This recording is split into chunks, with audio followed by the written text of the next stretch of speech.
Hook it and cook it. From the catch to the kitchen, it's your front row seat to learn mouthwatering new ways to fix seafood. It's time for Hook It and Cook It. Welcome to Hook It and Cook It. I'm your host, Frank WILEM. Today we're making one of my personal favorites, Mahi Mahi tacos.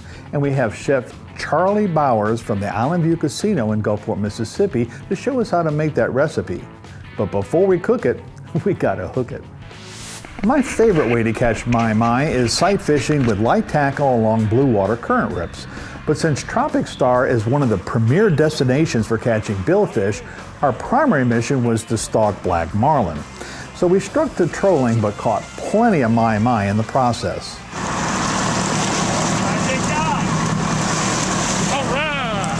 Mahi Mahi can live up to 5 years, though they seldom exceed 4. Their slender, long bodies make them fast swimmers, and they can reach speeds of over 57 miles an hour. Needless to say, most of their prey can't match that speed. Their average is 15 to 29 pounds, with 40 pounds being exceptional. But on one of our Costa Rican trips, my good friend Brent Gutierrez caught a monster, which the captain said was the largest he had seen in over 30 years of fishing. I'm sure it's the biggest one I'd ever seen. The captain estimated the weight at 85 pounds, and the world record at the time was only 83.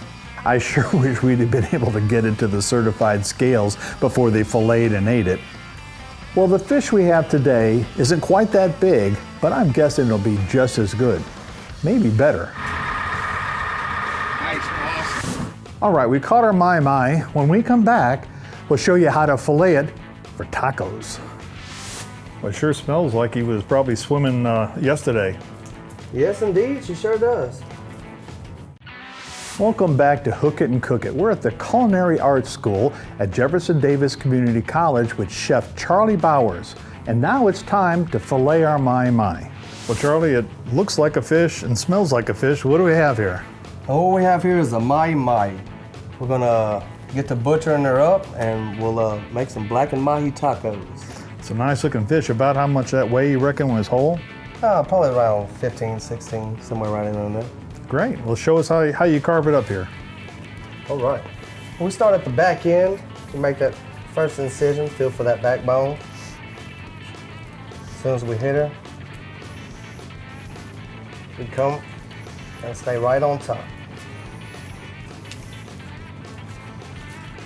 Once we how small our knife is and how wide this fish is, we come in on this back fin and come on down with it.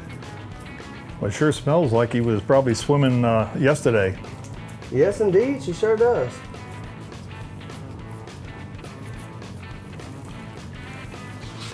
We'll come in from the underside and do the same.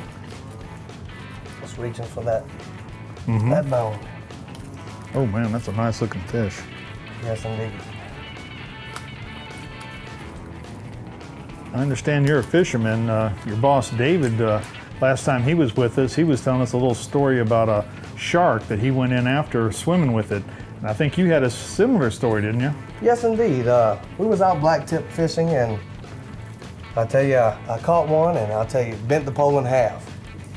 Well, as I was getting her in, felt it go slack. Well, I tried to catch the line back up, thinking the line snapped. Pulled the pole up, lo and behold, a 4-foot shark blackfin flying at me, mouth open. I didn't know whether to drop the pole and jump in. So David went in after the shark. The shark came in after you in, Yes, in your indeed. case. Huh? Let's see if we can move her around. And All right.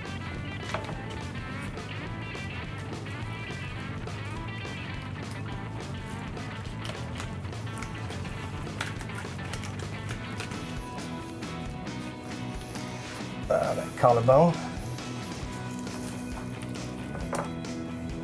All right. Oh. Still got some rib left on it. Not done that yet there, huh? Not quite. Now you've already headed it and gutted it, of course, ahead of time. Yes, indeed.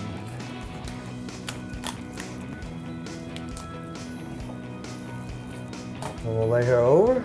Okay. All right, now we'll go ahead and take some of the skin off. Now that's a couple nice sized fillets, but about how many portions would you normally expect to get out of that? Usually for the tacos, out of this one fish, you're probably looking at probably about 30, 35, 40 tacos. Really? That's a lot of tacos. Yes, indeed. Now, you fix a lot of other fish type dishes. What other sort of things would you consider doing with Mahi Mahi? It's such a firm flesh fish and such a beautiful tasting fish. I would, on the grill, you know, like nice beurre blanc, you know, nice little lemon pepper, beautiful. I'm opposed to frying such a lovely fish like this because you really kill it out putting it in that oil.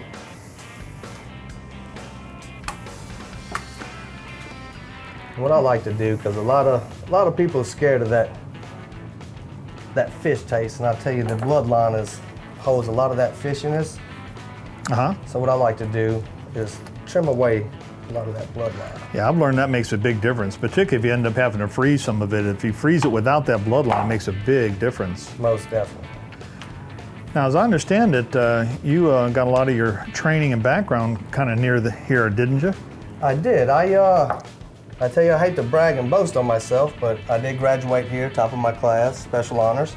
Mr. David Crabtree, who was my executive chef, he was one of my instructors here.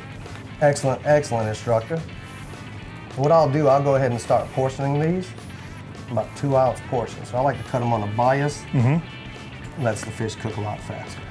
Does it have anything to do with the texture of the ligaments or anything? Yes, most definitely. You don't want to cut with the too much with the grain, because when you go to cook, you know, it'll fall apart. Okay. And you don't want it to fall apart. So you didn't get trained near here, you got trained here. Yes, indeed, right here. I spent 3 wonderful years.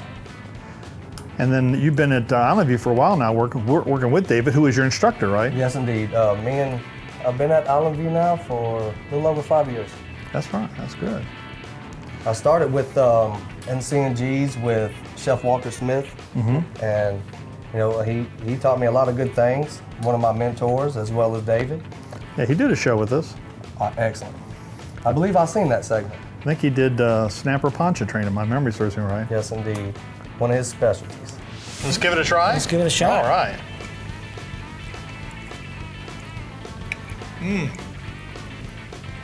That is outstanding. That is excellent, Walter. I'll tell you what. You get a little spice there. You know, the little, I guess the Pontchartrain sauce has a little bite to it, but the crab meat, that's wonderful. What other tips would you give to our viewers about, you know, how to prepare and save and store fish? If you're gonna freeze it, make sure all the air is out. That way, you know, oxygen usually, you know, you get those ice crystals and your ice burn. And that'll tear the texture of the fish up. If you're gonna hold it in the cooler, make sure it's not actually in the water itself. Okay. The water leaches out flavor? Yes, indeed. Yes, indeed. So some people claim you should freeze them in water. You're not a proponent of that then? Not much. I've seen some of them that freeze them in the water, but throughout my professional career, I prefer not to. When we return, you'll learn how to season and cook Mahi Mahi for the perfect tacos. Yes, indeed. We want to dust each strip. Make sure you got a good coating all over it. Okay. So what it does with that piping hot skillet and this good, great seasoning, it's gonna form a nice crust. Let's get back to the kitchen with Chef Charlie to see how an expert makes Mahi Mahi tacos. Okay, Charlie, well, what's the plan now? Well, now we're gonna give these a good dusting of Chef Paul's blackening seasoning. You wanna make sure that you have your cast iron skillet piping hot. When you know that she's piping hot, she'll start talking to you. She'll whistle at you and start smoking.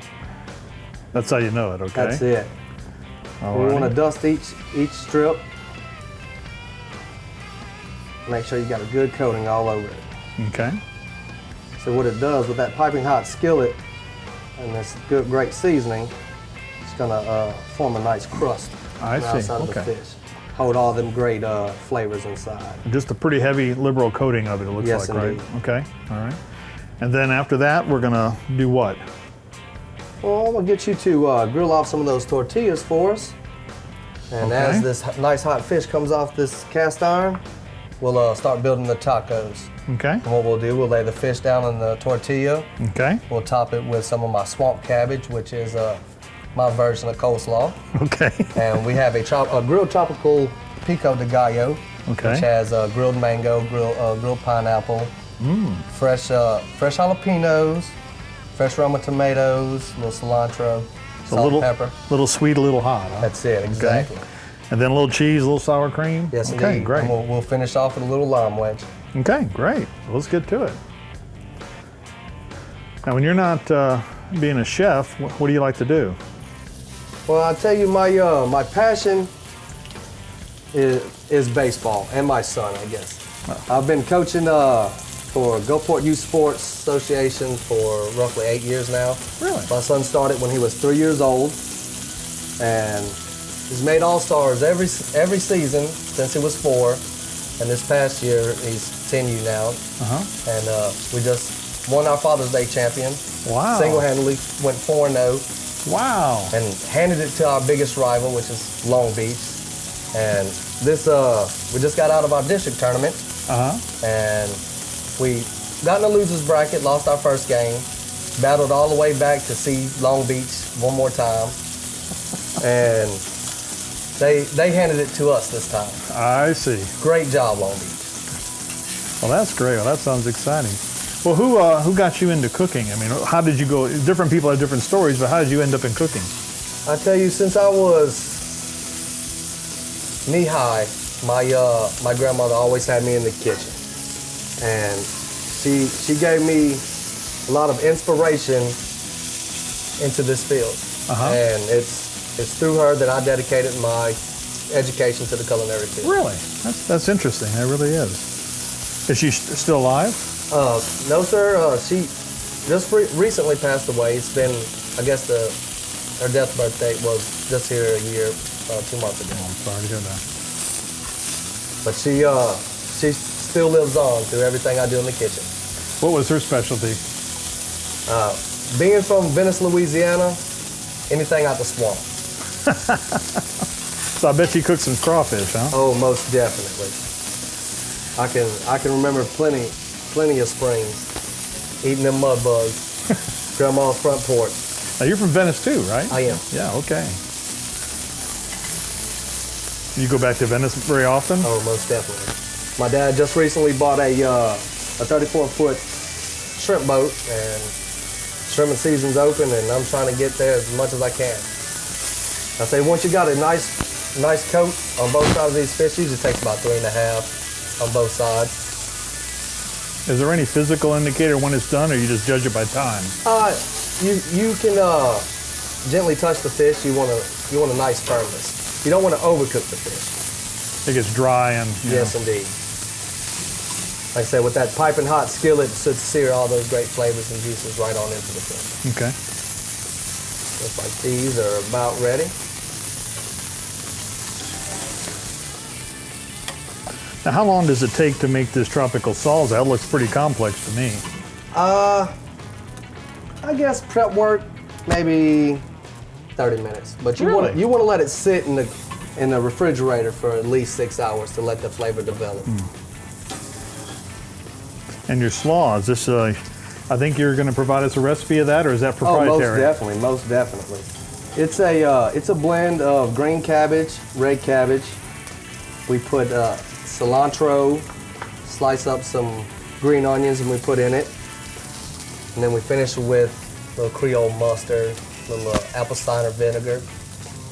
Keep away from the traditional mayo base. That gives it more of the swamp Yes, edge. indeed. Yes, indeed. Okay, all right. Little tang. Well, from down there, you have to have a little tang and everything, right? That's it. All right, you ready to start? Yes, indeed. Okay. As those finish up, we have a few we can go ahead and set.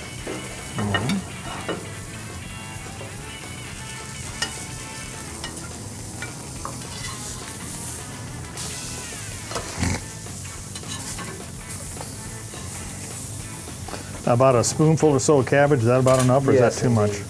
Plenty. I like that. Okay. You don't want to mask that flavor of that fish. Just little garnish is all. That's it. So is that too much and that too little, or? That looks just perfect. Just about, okay. Just another little spoonful there. All I right. think she'll be All right. ready. All right. All righty. The tropical salsa here. Now, I can see some of those jalapenos in there. I guess you need to be careful to get the seeds out of them. Is that right? Oh, most definitely. That's where all the heat is, and the seeds and the capsicum, which is the white little veiny in that jalapeno. I didn't know that. Okay, Yes, so it's not just the seeds then. Okay. That's looking like a beautiful taco. We're getting there. We're getting there. Okay. A little sour cream here.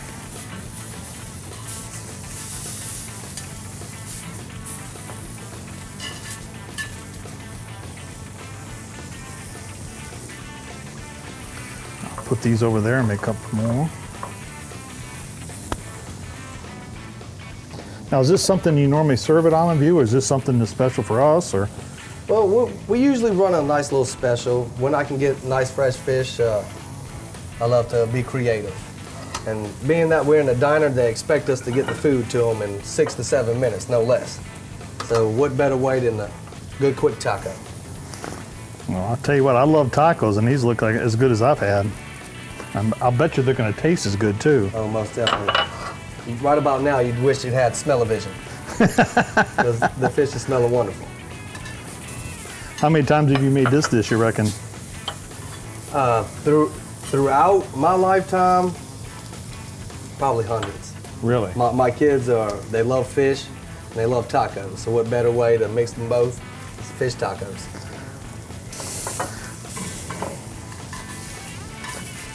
Well, my family was accustomed to the traditional beef tacos, and when I suggested making fish tacos the first time, they weren't very excited about it, but after they tasted them, they loved them. Now, mine weren't as elegant as yours. Mine were simply fried, and so maybe I can wean them off of those onto this.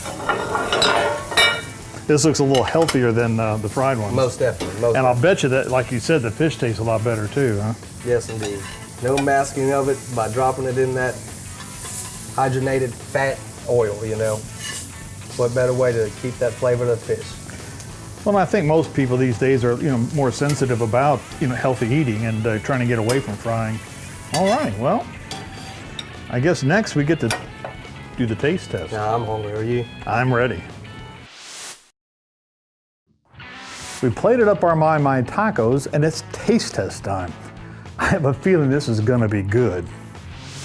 Well, Charlie, the cooking's fun, I enjoy that, but this is my favorite part. Yes, indeed. So we're ready to taste it now. Now, in this case, we just done the tacos, but what would you normally recommend that we have as sides for something like this? In the diner, one of our biggest sides that we sell, we have a crispy coated fry. And I tell you, they go crazy for the French fries. So in our diner special, we usually serve it with fries. Okay. Typically at home, when I do them, maybe a Spanish rice, a little black bean. Okay. And if you were, like, as far as beverages are concerned, if you were to have a beer, say, with this, I guess you go with the dark beer, light beer. What would you recommend?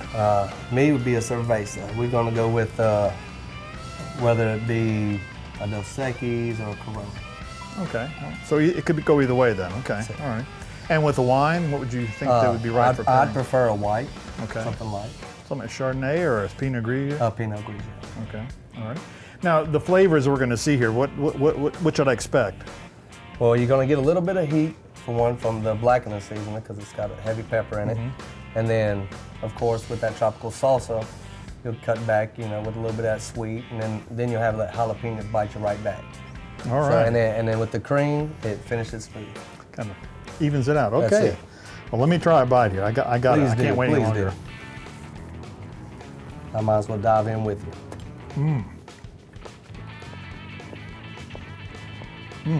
That is excellent. Like you said, it's pretty spicy, but the salsa kind of evens it out a little bit. That's a really nice blend there. I like those. No, I've not had tacos like this before. This is a specialty. I'll have to learn how myself. Please do. You have the recipe. Please feel free to use it. Well, you learned how to make Mahi Mahi tacos, and I'd like to thank Chef Charlie Bowers from the Island View Casino for showing us how it's done. And also a thanks to Jeff Davis Community College for the use of their culinary arts kitchen. Remember, you can find the recipe on Facebook or our webpage. So join us next time for another delicious episode of Hook It and Cook It.